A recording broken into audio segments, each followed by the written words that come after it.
चूल आणि मूल या प्रथेला झुगारून 18व्या शतकात जिने महाराष्ट्रात शिक्षणाची मूर्त मिळवली, आज तिच्याच शाळेची दयनीय अवस्था झाल्याचं पाहायला मिळतंय. मुलींना अंधारातून प्रकाशाकडे नेणाऱ्या क्रांतिज्योती सावित्रीबाई फुले यांनी याच शाळेतून शिक्षणाचे धडे घेतले. अहिल्यानगर शहरातील ही क्लेरा ब्रूस हायस्कूल, याच शाळेत सावित्रीबाई फुले यांनी आपल्या शिक्षणाची 2 वर्ष पूर्ण केल्याचं सांगितलं जातं. मात्र या शाळेची सध्याची अवस्था पाहता शासनाने या ऐतिहासिक वास्तूकडे लक्ष देऊन वास्तुजतन करण्यासंदर्भात निर्णय घेण्याची मागणी होते. आज सावित्रीबाई फुले यांची जयंती. शिक्षणाची मुहूर्तवेळ रोवणाऱ्या, महिलांना देखील शिक्षणाच्या प्रवाहात आणणाऱ्या चूल आणि मूल यापुरताच महिलांचा सहभाग न ठेवता त्यांनी शिक्षणात घेऊन तसंच आपली प्रगती कशी साधता येईल यासाठी प्रयत्नशील असणाऱ्या सावित्रीबाई फुले यांनी स्वतः शिक्षण घेत महिलांना देखील शिक्षणासाठी पुढाकार घेण्यास कारणीभूत ठरवलं. तर त्यांनी सावित्रीबाई फुले यांनी अहिल्यानगर जिल्ह्यातील क्लेरा ब्रूस ह्या हायस्कूलमध्ये त्यांनी शिक्षण घेतलेलं होतं.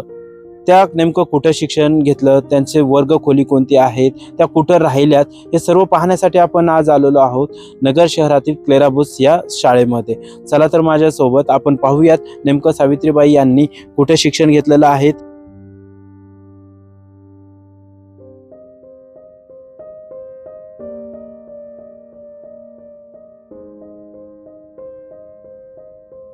सावित्रीबाई फुले यांनी शिक्षण घेतलेल्या क्लेरा ब्रूस या शाळेमध्ये आपण आलेलो आहोत. माझ्या पाठीमागे तुम्ही बघू शकतात, अत्यंत जुन्या अवस्थेत असलेली ही शाळा आहे.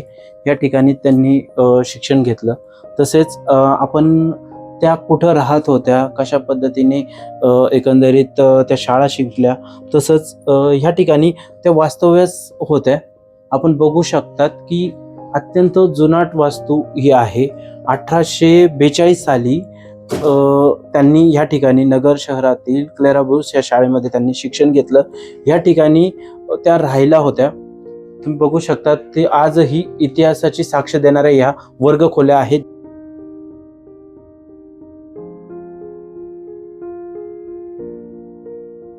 आपण बघू शकतात की सावित्रीबाई या ठिकाणी राहिल्या होत्या. माझ्या पाठीमागे तुम्ही बघू शकतात ही जुन्या पद्धतीची चूल, ज्या ठिकाणी त्यांनी जेवण वगैरे बनवणं असं, तर त्या काळातली वास्तुरचना बघू शकतात की चुलीची पद्धत, याचा धूर जाण्यासाठीची जागा वगैरे आपल्याला दिसणार नाही अशा पद्धतीने या ठिकाणी बनवलेली आहे. ती इतिहासकालीन साक्ष देत आहेत.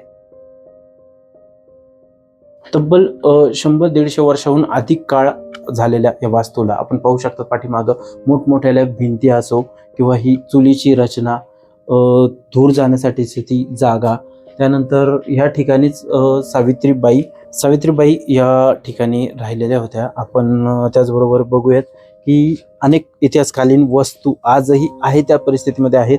तुम्ही माझ्या पाठीमागे बघू शकतात. या ठिकाणी जे मसाला आजच्या काळामध्ये ज्या पद्धतीने मिक्सर ग्राइंडर आहे, तर त्या काळातील ही वास्तू आहे. या ठिकाणी मसाले बारीक करण्यासाठी वगैरे जे वापरलं जायचं. त्याचबरोबर तुम्ही माझ्या पाठीमागं एक बघू शकतात, या ठिकाणी एक जातं आहे जुन्या पद्धतीचं. आजच्या काळामध्ये आपण दळण दळण्यासाठी मिल वगैरे आहेत, तर या ठिकाणी जे जातं आहे जुन्या पद्धतीचं, या ठिकाणी ते जात्याद्वारे गहू या सगळ्या गोष्टी, या धान्य वगैरे जे आहे ते दळलं जात असायचं. माझ्या पाठीमागं देखील तुम्ही बघू शकतात या या खोल्या आहेत, वर्ग खोल्या आहेत. या ठिकाणी त्या काळामध्ये वर्ग भरले जात होते. या ठिकाणीच सावित्रीबाईंनी आपलं शिक्षण पूर्ण केलेलं आहे आणि या नगर जिल्ह्याच्या पवित्र भूमीतूनच कुठेतरी शिक्षणाची गंगा ही वाहिली गेली. आणि त्यानंतर त्यांनी पुण्यातील बालेवाडी या ठिकाणी शाळेची स्थापना केली.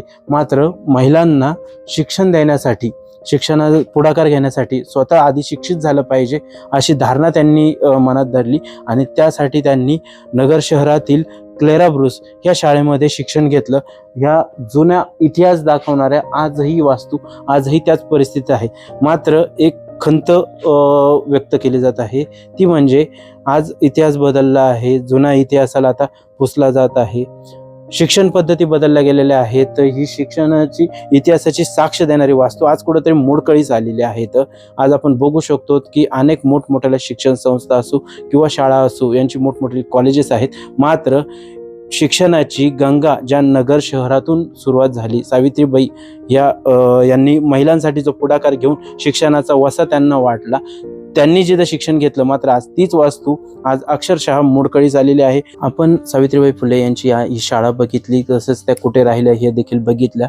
अधिक माहिती या विषयी आपण जाणून घेण्यासाठी या संस्थेच्या चेअरमन आहेत डॉक्टर विजया जाधव यांच्याशी आपण चर्चा करणार आहोत.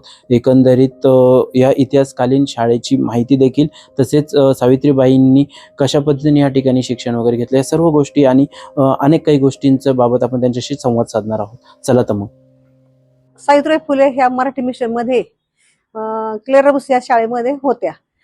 त्या 2 वर्ष ह्या शाळेमध्ये शिकत असताना त्यांच्याबरोबर फरार मॅडम होत्या आणि शेख मॅडम होत्या. फरार मॅडम ह्या त्यांना शिकवायला होत्या. त्या अमेरिकेहून आलेल्या होत्या आणि ज्यावेळेस त्या अमेरिकेहून आल्यानंतर त्या फरार मॅडमला असं लोकांनी विचारलं की तुम्ही आधी गाढवांना बोलायला शिकवा, त्यानंतर तुम्ही माणसांना बोलवा. कारण त्यांना मराठी हा प्रकार माहित होता, कारण त्या अमेरिकेच्या होत्या. आणि अशा सिच्युएशन मध्ये त्यांना काय करावं ते समजलं नाही आणि त्यानंतर त्या मराठी भाषा शिकल्या आणि त्यानंतर ह्या सावित्रीबाई फुलेंना आणि शेख मॅडम यांनी शिकवलं. शिकवत असताना त्यांना भरपूर अडचणी आल्या आणि सावित्रीबाई फुले ज्यावेळेस खरं म्हणजे त्यांनी शिक्षण जो पाय रचलेला आहे ते ऍक्च्युली मराठी मिशनने त्यांना घातलेलं आहे. कारण ज्यावेळेस अमेरिकेचे लोक आले होते त्यांचा उद्देशच तो होता की शिक्षण देणं, महिलांना शिक्षण देणं. त्यावेळेस महिलांना शिक्षण देणं नव्हतं. त्यावेळेस महिला फक्त चूल आणि मूल हे त्यांना घर सांभाळणं, संसार सांभाळणं, अशा त्यावेळेची परिस्थिती होती. आणि अशा ह्याच्यामध्ये सावित्रीबाई फुलेंनी शिक्षण घेतलं. त्यांना भरपूर अडचणी आल्या, परंतु ज्योतिबा फुलेंनी त्यांना खूप मोठं होण्यासाठी किंवा महिलांना उत्तेजन देण्यासाठी फुलेंनी त्यांना उत्तेजन दिलं आणि त्यांनी 6 महिने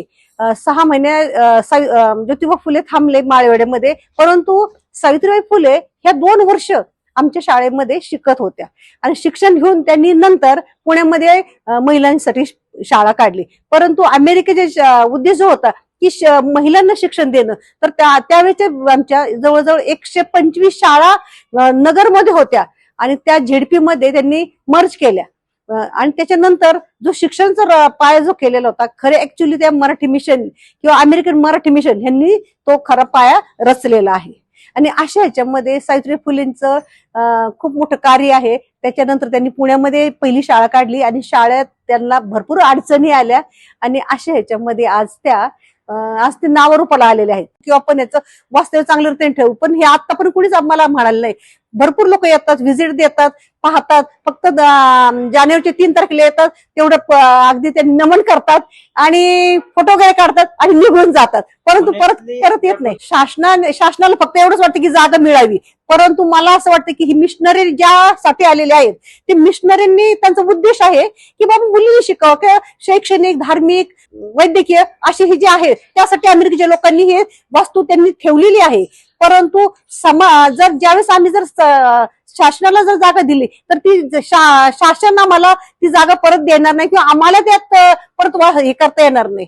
म्हणून आम्हाला शासनाने परंतु त्यांनी आम्हाला मदत करावी की सावित्रीबाई फुलेंची आपण वास्तू तयार करण्यासाठी. हो, सावित्रीबाई फुले यांनी पुण्यातील भिडेवाडा येथे मुलींची पहिली शाळा ही सुरू झालेली होती. तर दुसरीकडे आपण बघू शकतो त्या शाळेला आता कुठेतरी एक स्मारकाच्या दिशेने त्याची वाटचाल चालू आहे.